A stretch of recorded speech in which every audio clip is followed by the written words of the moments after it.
Madame, Messieurs, bonsoir et bienvenue à cette grande messe d'actualité sur votre chaîne. La première ministre Judith Toulouka a reçu ce vendredi 12 avril 2024 son prédécesseur Jean-Michel Sama Lukonde en sa qualité du président du regroupement agissant et bâtissant. La discussion entre les deux personnalités a tourné autour des futures étapes qui attendent les consultations.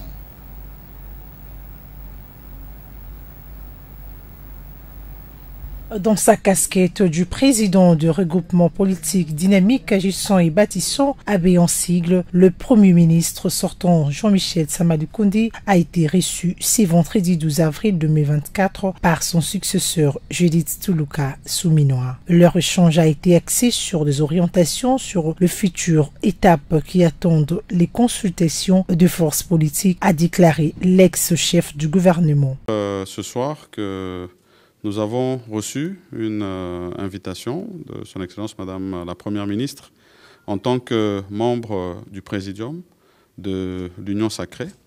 Et cet échange a consisté à avoir ses orientations sur les futures étapes qui nous attendent, du moins en tout cas les consultations des forces politiques.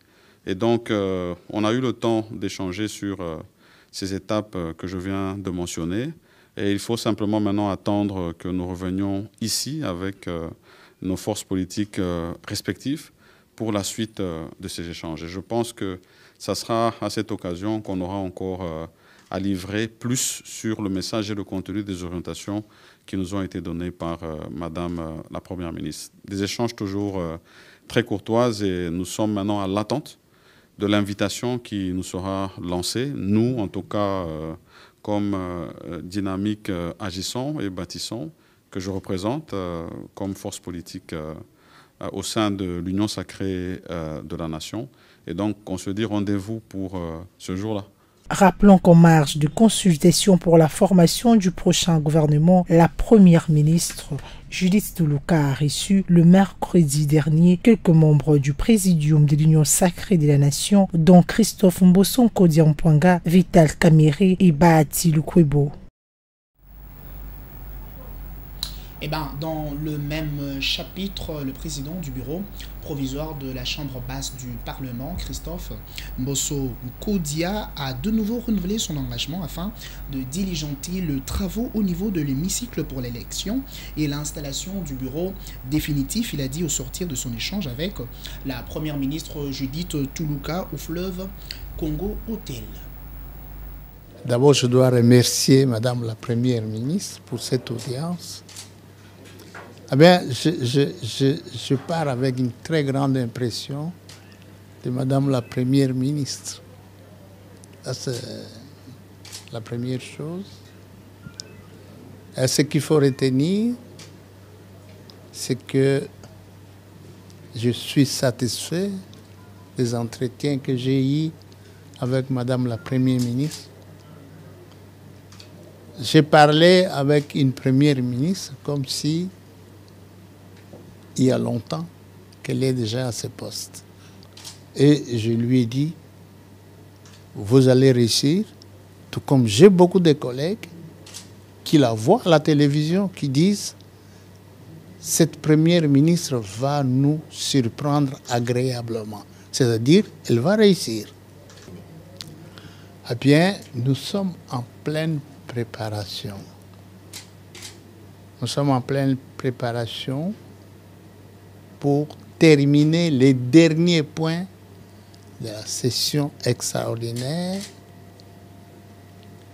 concernant donc l'élection et l'installation de membres du bureau de l'Assemblée nationale. Donc on est en pleine préparation. Peut-être que dissipé. Croyez-moi, dissipé. L'insécurité qui sévit dans la ville de Goma, nous sommes là, dans la province du Nord Kivu, et notamment causée par l'armée rwandaise sous couvert du label M23 et quelques Lwazalendo. C'est ce qu'a dénoncé Priska Luanda, conseillère principale du gouverneur militaire de cette province, le général-major Peter Chirimwami. Parlant de l'insécurité grandissante dans la partie sud de la province, le gouverneur de province a affirmé, sans embâche, que celle-ci est principalement causée par les terroristes du M23 avec la complicité de l'armée rwandaise. Il a également déploré l'insécurité devenue récurrente dans la ville de Goma et ses environs où des tueries, braquages, cambriolages, largage aveugle des obus et enlèvements sont enregistrés au quotidien, parfois même au grand jour. Cette stratégie de l'ennemi vise à créer la psychose, la peur et les zizanies au sein de la population. C'est pourquoi le gouverneur de province met en garde les VDP, les démobilisés, les militaires en divagation et les Ouazalendo incontrôlés, car une instruction ferme a déjà été donnée aux responsables des troupes et aux commandants des unités de ne ménager aucun effort pour restaurer la tranquillité et la quiétude en mettant hors d'état de nuire tous ceux qui voudraient compromettre les efforts des FARDC engagés à défendre la patrie sur les lignes de front. Restons toujours dans la province du Nord Kivu. Les conseillers communaux de la ville de Goma dénoncent l'insécurité récurrente dans cette ville, précisément dans la municipalité qui porte les mêmes noms. Ils ont par ailleurs appelé les autorités à prendre de mesures urgentes afin de résoudre ce problème. Communiqué de presse. Nous, conseillers communaux de la commune de Goma, constatons avec regret la profonde dégradation de la situation sécuritaire dans la ville de Goma en général et dans la commune de Goma en particulier. Nous invitons les autorités compétentes ayant en charge la sécurité de la population dans leurs attributions de prendre urgemment des dispositions qui s'imposent afin de sécuriser la population et leurs biens. Nous appelons aussi la population à la vigilance et à dénoncer les cas suspects. Quant à nous, nous vous rassurons notre implication pour contribuer à la restauration de la sécurité et d'assurer le suivi pour l'application de la plus lourde peine qui doit être infligée aux criminels. Nous présentons nos sincères condoléances aux familles endeuillées par cette barbarie humaine. Fait à Goma le 11 avril 2024, les conseillers communaux de Goma. De retour dans la capitale congolaise et parlant à présent d'autres choses, manifestation de colère des agents et cadres de la SOSIDER ce vendredi 12 avril 2024 au quartier Mengengenge dans la commune de Maluku. Ces agents de la société sidérurgique de Maluku, impayés depuis, tenez-vous bien, plus de 200 mois, protestent contre une décision du ministre sortant de l'urbanisme et habitat Pius Mwabilu.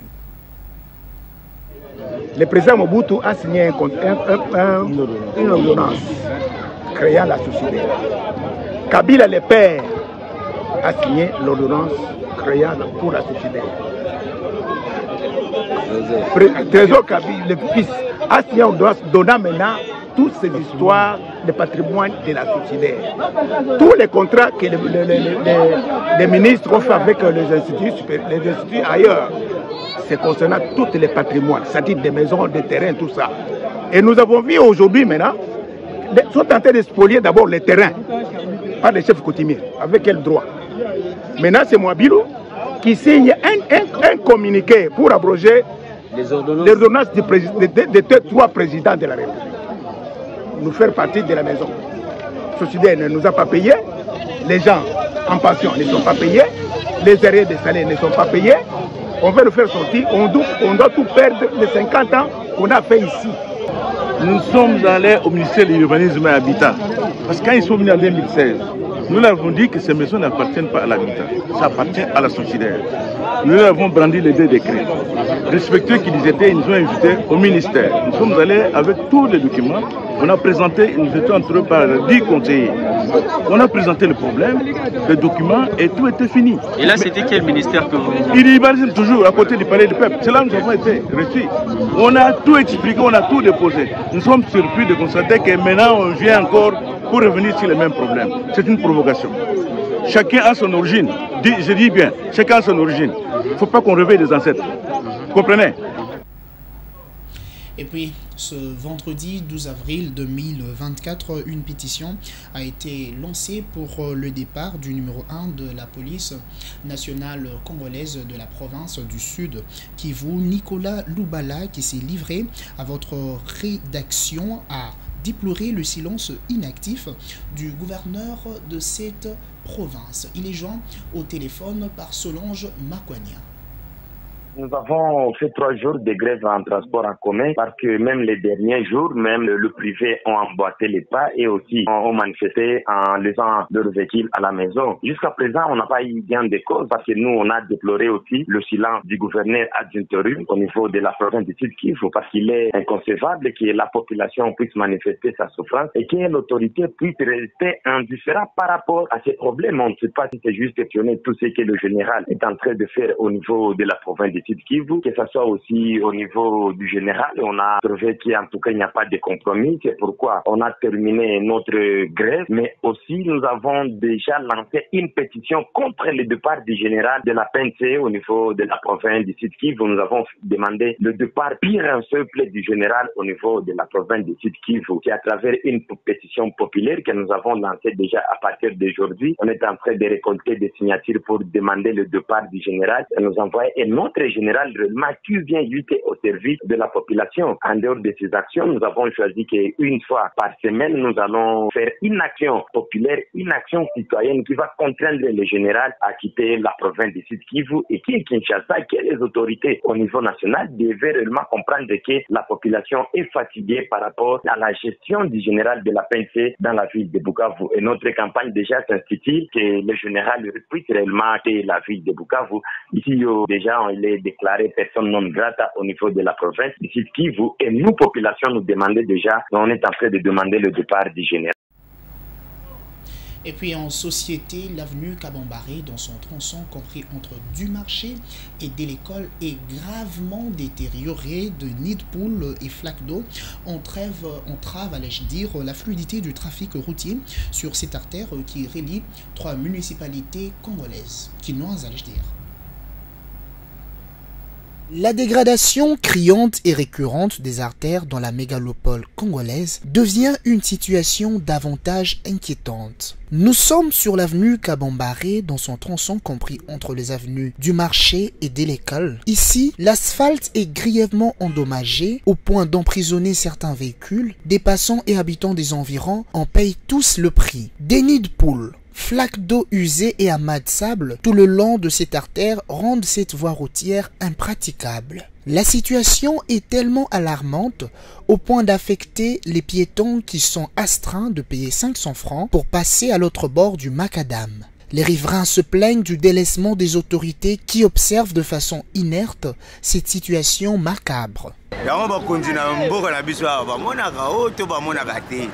Mbona bango ezaka nde ya otya mayele bachaka na poche na bango biso population tozo souffrir lelo tozo loba kene tokoloba ndeni le peuple d'abord c'est le peuple de tozo kufande ezalaka susu en plus aza lisusu mwana ya mboka makila ya Kongo azalaki na poto eske poto ezalaka lolengo oyo le peuple de bango bango balobaki wapi yango pona kolongwa awa okatata na ngambu fozwa muta moto pe 500 fois akati si yo prince awa ndenge tozosola ngana yo awa na butu batuti mutu na mutuka po ani mbula mukie kaka tango ebeti nzele ezomonana ti mai eleki carniveau batuti mutu pa chauffeur amoni ordre ma osala eza te lokola mpe bato baza te Redorer l'image de la ville de Kinshasa nécessite l'implication des autorités gouvernementales en conjonction avec la population, sans quoi le gouffre de l'insalubrité dans lequel sombre la capitale congolaise persistera. Dans le même registre, l'avenue Colonel Ebeya dans la commune de la Gombe risque d'être oubliée dans la cartographie quinoise dans son tronçon, compris entre Huileries et province de nid de poule des eaux stagnantes qui reflète l'image de cet endroit. La population lance un SOS aux autorités compétentes. L'avenue Colonel Ebeya dans la commune de la Gombe est depuis quelques années dans un état de délabrement très avancé. Sur une bonne partie de son tronçon, compris entre Aix des Huileries et l'avenue Province. Les routes sont pleines de nids de poules, entraînant la stagnation des eaux de pluie. Le caniveau qui longe cette artère soit complètement bouché jusqu'à ce que les eaux débordent quelquefois pour venir trouver refuge vers des gros trous, dégagent des odeurs nauséabondes ou logent des têtards. Les automobilistes ne s'y hasardent même plus, préférant prendre la déviation pour sortir vers l'avenue Tombalbaye. ebandaki liboso moke na ntango ya gouverneur nani Kimbuta, mais tokanisaki ke ntango Gentini Ngobila kozwa pouvoir, ntango akoti na pouvoir tone okanisaki akosala mieux parce que biro na bango eza juste quelques mètres awa alekaka awa, voire même le président et l'assemblée provinciale wana koleka awa. Les choses graves mutu moko te azwi likanisi ya kobongisa yango.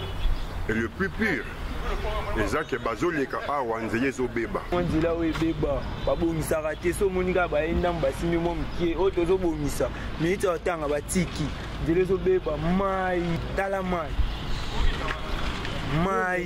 ezobebisa nzela ngungi mwaye te solo place akovanda tokovanda bien te gaz makasi bakonza mboka batela biso mboko babongisa biso ata mboka babongisa biso nzela po nzela boye te tala na o ville me nzela loka ndeti na baruti mokali loka na bato ngasa nde ezalaka sali te na biso toza na kati ya ville ozotambula na bamai ya sali te oyo bamai ya bamicrobe ozoniata yango chaque jour mai mbula ebe te fande so une semaine ozoniata yango okende na ndako wema kole komo osala mokusa ebimisaka babiloko bambuma na nzoto. La population lance un cri de détresse en direction des autorités, attend voir le bout des tunnels dans les jours à venir. Président Fatih Beton, biso ba Congolais, topesaki yo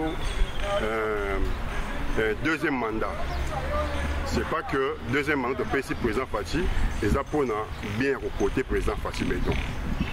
Parce que le mandat liboso to koloba o non ezaki na ba union sacrée bani mais tout est un mandat où le peuple congolais a fait cadeau. Président on a aussi ngaka elo ka moko. Longola vote ba député ba vote ya ba gouverneur. Longola vote ba gouverneur ba la nommé et non voté. Parce que ba résultat est boy. Déjà ba député provinciaux tellement que ba député provinciaux au pesi bango occasion ya ko voter ka ba gouverneur bazo voter sur ce point na ko la peuple bazo voter parce que bana moi kanyeta bakonza mboka bango babongisa biso tozana eloko Signalons par ailleurs que c'est sur cette même avenue que se retrouvent les institutions de la ville-province de Kinshasa, dont l'hôtel de ville, le bureau du gouverneur de la ville, l'assemblée provinciale de Kinshasa et tant d'autres institutions en plein centre-ville. Abordons à présent la rubrique sportive avant de complètement boucler cette session d'information faisant montre d'une performance haute en couleur lors du 13e jeu africain à Accra au Ghana. Les Léopards Box ont été reçus le jeudi dernier par le président de la Fédération congolaise de boxe Ferdinand Ilunga et son comité pour dîner ensemble avec les boxeurs congolais bien avant leur départ pour l'Afrique du Sud où ils prendront part au tournoi Mandela Cup. Confiant de sa troupe, le patron de la boxe affirme que les pugilistes congolais se rendront au pays de l'arc-en-ciel pour rafler des médailles. Suivez.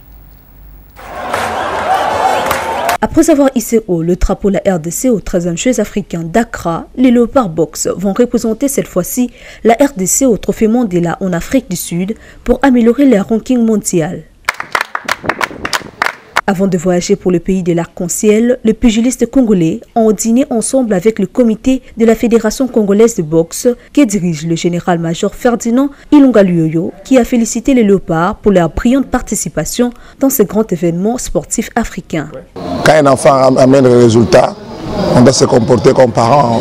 Donc le comité a décidé de le recevoir officiellement, de partager un repas avec eux, leur rendre des honneurs. Malgré l'exploit des Jeux africains, le général-major Ferdinand Ilunga Luoyo s'est indigné du fait que les Léopards Box qui ont valablement défendu les drapeaux nationaux ne soient pas honorés par la République. On ne les a même pas reçus, même pas par le ministre. Mais le football, ils étaient 4e. Il y a eu même le bon d'engagement d'argent pour accueillir ceux qui sont 4e. Il y a des jeunes gens qui se sacrifient, des étudiants. L'hymne national a chanté à Accra grâce à la boxe. Et ils sont là et on ne s'occupe même pas d'eux. Au Trophée Mandela, les pugilistes congolais ne se présenteront pas en victime expiatoire, rassure le numéro 1 du noblard congolais. On va se diriger bientôt, dans 2 jours, 3 jours, en Afrique du Sud. Ça permettra aussi aux boxeurs de mieux se classer par rapport aux JO. Nous allons rafler de médailles. Pour rappel, c'est du 14 au 25 avril que les boxeurs congolais prendront part au Trophée Mandela avant de se lancer aux éliminatoires des Jeux Olympiques de Paris, prévus en Thaïlande au mois de mai prochain. Eh ben, c'est par cette information que nous mettons fin à ce journal dont la réalisation a été assurée par Valos Peli sous la coordination de Grévis Tekilazaya.